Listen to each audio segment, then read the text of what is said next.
Hi, Bobo. Hi, sweetie. Hi, sweet sleepy boy. Couple of sleepy boys. This one just got a bath, so him's all cuddled up. Can't even tell him's there. See his little ear. Hey, it's me. Really quick item of business that I'd like to get to before we get to some other items of business, because that's what this is, you guys. This is a business that we run together. Last week, a bunch of you psychos went on Zillow and found my childhood home. And I love that. And you discovered that the wooden cow that I went to juvie over is still there.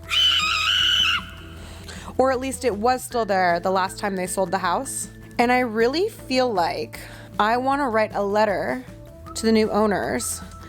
So I'm thinking, I gotta get that cow for my child. So I just was wondering, is that crazy? Is it nuts if I write those people a letter, get my cow back? Oh no, you tell me. Second item of business, my house is a mess. It is a fucking mess. It's a nightmare. It's the grossest it's ever been.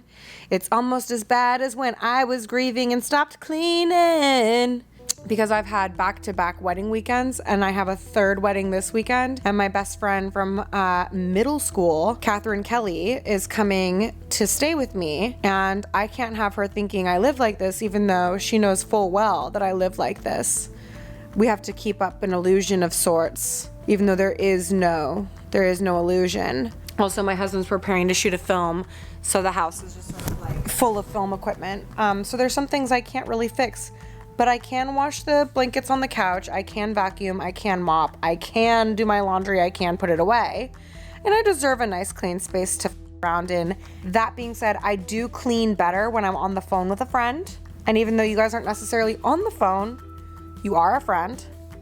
And I went on Instagram and I was like, ask me a question. And so I picked some questions from you guys to answer. And I figured while I clean, does that sound good? Do you guys like watching cleaning? I sometimes like watching cleaning. There's also this woman who I think lives in Japan who like has all this technology that like takes her shoes off and changes her socks for her. And I love watching that also.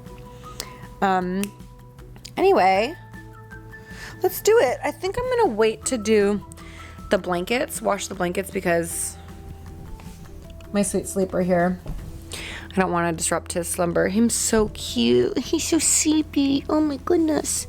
He had a bath. He's so sleepy. Emky, can we see how sleepy you are? Oh, that's a baby. Okay, we're gonna clean the bathroom first. Feels like a really good place to start because it's probably the most fucked up. And the first question is, how do you think the dogs will react to the baby? Ignore? Jealous? I actually really like this question because I have this stupid theory that like every expecting parent, am I rolling? Yes, I am rolling.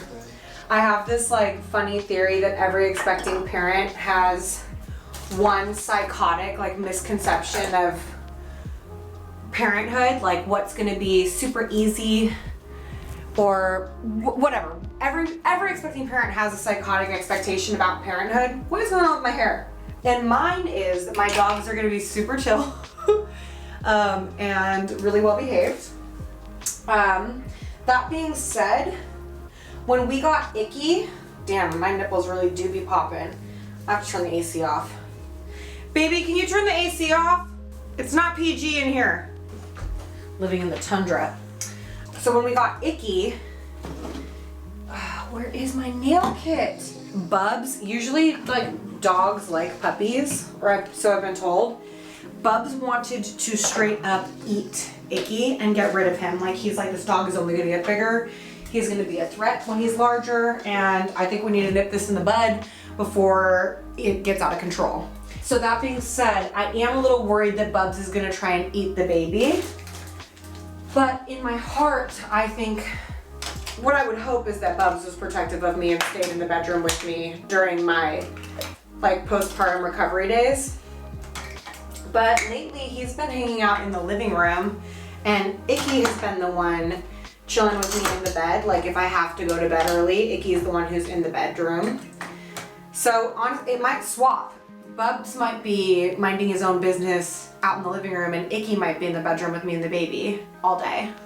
But yeah, I don't think that they're gonna be jealous, because what we really want is for them to be super involved.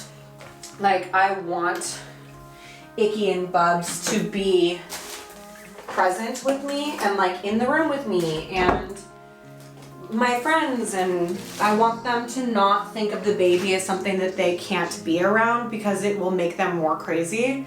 So I want them to have sort of an all access pass, because unless the baby's covered in food, they're not gonna be like desperate for him. And I might cover him in food so that they're desperate for him. Who knows? I'm really the crazy one here. But yeah, I think it's gonna be fine. I think it's gonna be fine. For real though, I think it's gonna be fine. I think once Bubs gets used to the baby, he's gonna be like, these are empty. Why do I always keep empty things? I just need to get new face wash. This is stupid. Keep the trash can up there so that Icky can't eat what I put in it.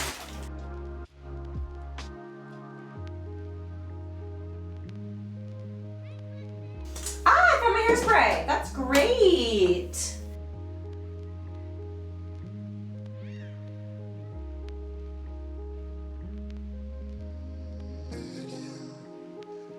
It's looking good in here. I'm gonna take the trash out. I should wash the bathtub because Katie and I like to take baths together, but I don't think I'm gonna spray chemicals right now because I'm preggo. Now I just need a place to put my fucking Epsom salt. I've been taking warm Epsom salt baths because they really help with my rib, which hurts like a motherfucker. I guess I'll just leave it there. No need to complicate things. Okay, almost done in here.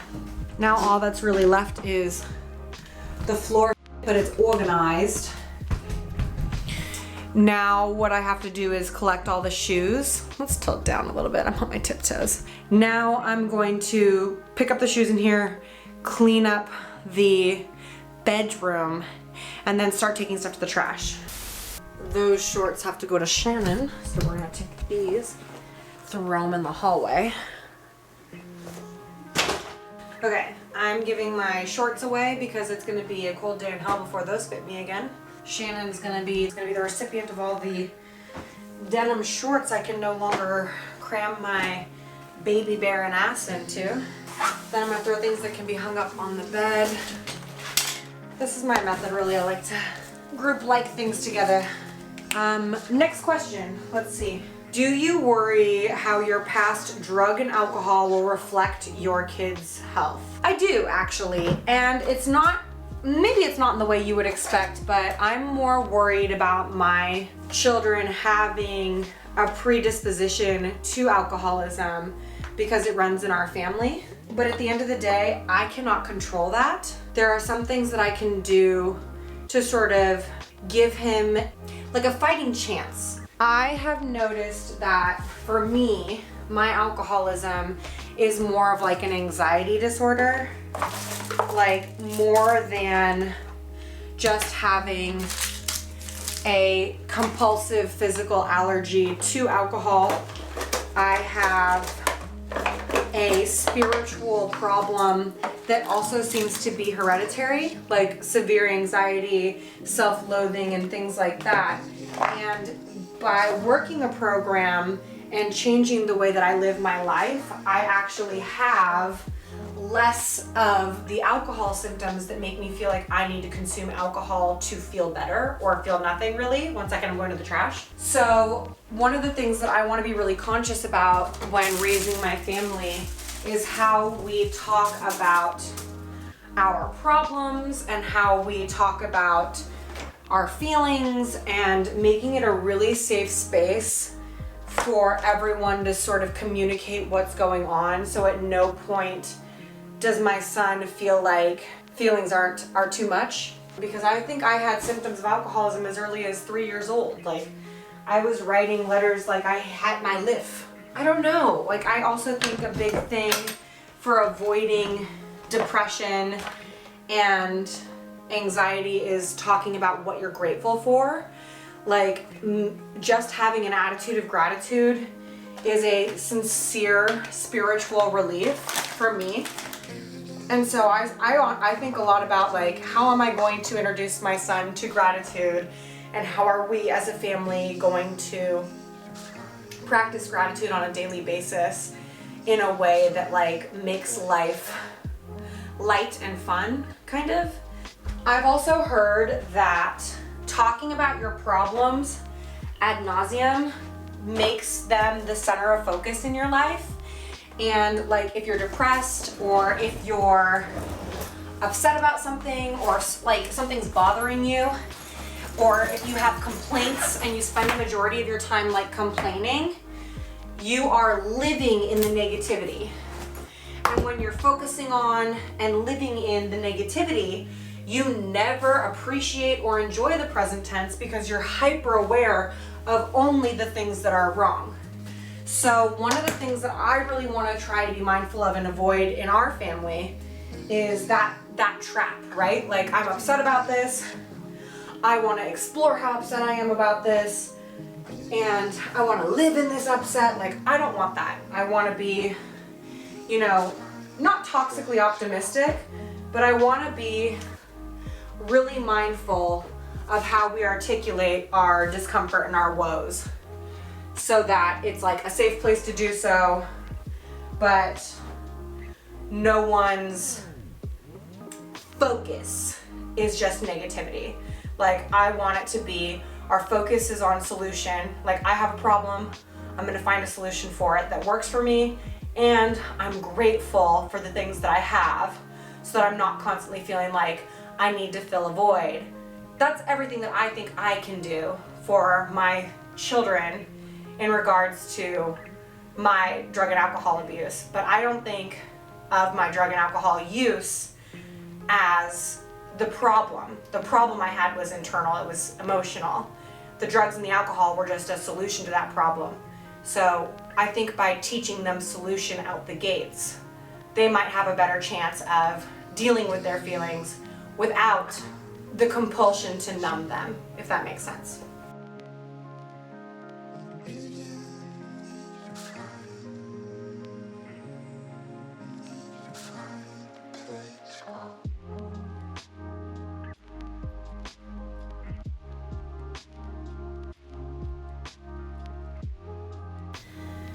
I'll be back.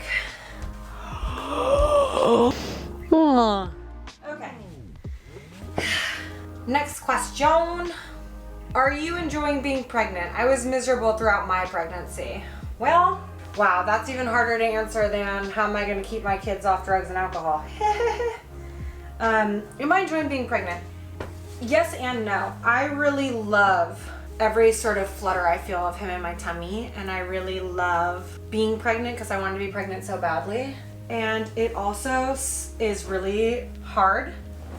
Like, emotionally it's hard, and physically it's hard. Like, being sick and tired all the time is exhausting, and I used to do like a lot. Like, I used to get a lot done in a day, and now I can't do as much. And so finding peace with my new pace has been, you know, challenging, because I like to be productive. I like to be busy. I like to be working, and it's been really hard to work. But I also really like the break. Like, it's like my body's like, girl, chill. You need a break.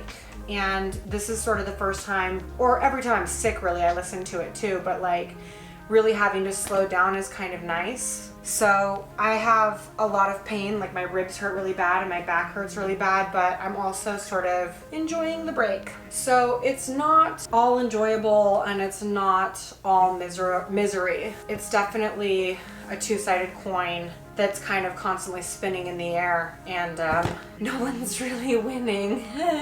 I think the hardest part of pregnancy for me is the fact that life doesn't stop just because you're pregnant. So there's no stopping good things or bad things from happening during this time period, and you kind of still have to be in response to what life is offering you. And doing that, like going through really hard things and dealing with, you know, rejection or loss, or, you know, what used to be a tiny infraction of someone against me might feel like a big sword wound now, and I just have to remind myself that everything feels a little bit bigger than it might actually be, and to protect my peace at all cost, kind of. But you know, I was a crier before. I'm still crying. Always be crying, and always be grateful. And I would do it again, over and over again. If I had money, I would do this at least 3 times. There's something cool about being able to make a baby. Something really cool about that. It's miserable and magical, oh yeah.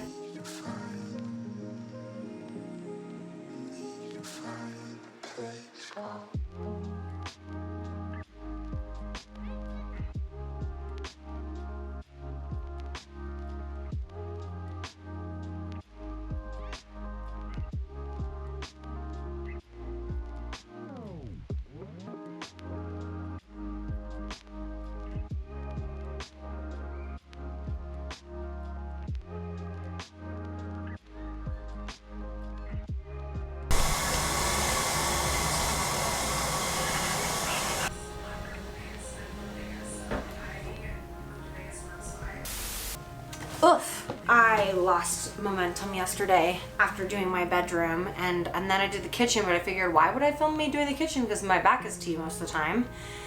And then I just fell asleep because your girl's tired. But where were we? Ooh, this is a tricky one. Are you prepared for postpartum depression possibly happening? I don't know that a woman can ever be truly prepared for postpartum happening, but you can, like, I know it's a possibility.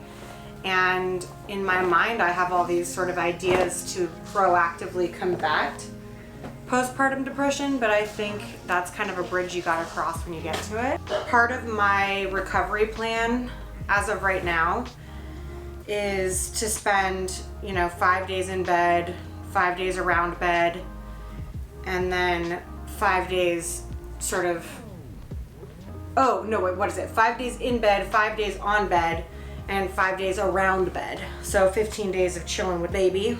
And I've heard that that sort of helps. And then after that, I plan on getting in the sun and being outside. Clear those nostrils, brother.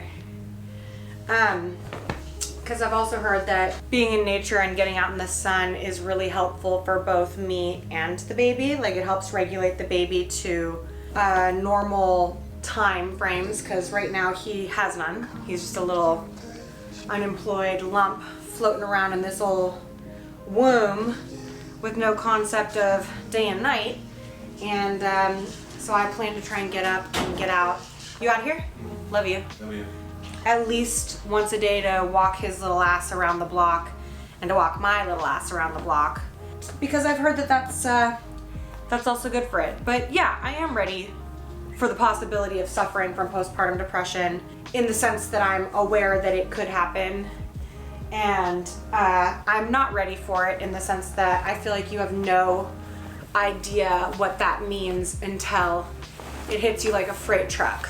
I think a big part of it too is just prepping your partner for it, because I don't think men truly understand what pregnancy and birth is for a woman. You know, I'll say to my husband, this could happen. Like, every day, are you ready for postpartum to set in? He goes, don't manifest it. And it's like, I'm not manifesting it, but I do need for you to know that this could be a thing we deal with, and here are the signs of it to look out for it. I've heard that 2 weeks of sadness is normal, like baby blues, and anything past that is something to be aware of. Yeah, that's also one of the reasons why I'm kind of interested in trying to do no epidural, because I've heard that sometimes an epidural can increase the probability of postpartum depression. So I've signed up to take classes in the Bradley method, It's a 12-week course. The Bradley method is your goal is an unmedicated birth, and it's partner-led, which means my husband is heavily involved in the process itself as well. So we both take the classes, we both learn what it is for the body to go through the different phases of labor so that he can help me in that time. I'm really excited about it. I just got the book in the mail and scared because I keep hearing this labor stuff is traumatizing. And I used to be super excited for birth because I've heard that the epidural hits like a mother. And I'm a sober gal who loves drugs, so I was really looking forward to that approved slip. You know what I'm saying?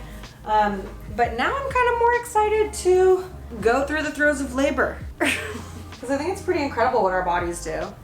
And I've watched a few women give unmedicated home births in videos online, and it's freaking amazing. Like, women are incredible. We can do anything, like literally. And even if I do a medicated birth, I'm still like, the heck? Well, I'm not excited for postpartum, but I'm excited for motherhood, just generally speaking. Oh, it's the last question. Are you gonna let us see your baby, or will you be keeping him off social media? I am going to be keeping him off social media, but you'll probably see bits and pieces of him. I really like the way that Ryland has been handling his boys' anonymity. I won't be posting any face pictures of him, only because I want to, give him a chance to decide what of him he wants on the internet. Like, I don't know that I'll actually post his birthday on the internet or his full name ever, because I feel like that's a little bit too much information. I don't know why. I just feel like that's not my style. I don't really want that out there for him until he wants to put it out there. But I do think you will see little bits and pieces of him. Like, I'll probably be wearing him while I cook, or he'll be sitting somewhere nearby while I'm chatting with you guys, or maybe I'll be breastfeeding out of frame. I don't know, but he'll be here, and you'll feel him. But I'm probably not going to share a lot of his personal information, just because I think that in this day and age, it's a lot for a person to have all of their business on the internet before they can even see color, or, more than just light halations. So I'm gonna let him adjust to life outside the womb for, maybe at least 13 years before we start talking about what of his I put on the internet. Got this bump suit from the Gap, and honestly I look like a soggy turd in it, but it is very soft, like buttery soft, and it was only $9 on sale. So I love it, but I look like a soggy turd in an elementary school play. All right, you guys, thanks for watching me clean as much as you did, and I'll see you next Tuesday.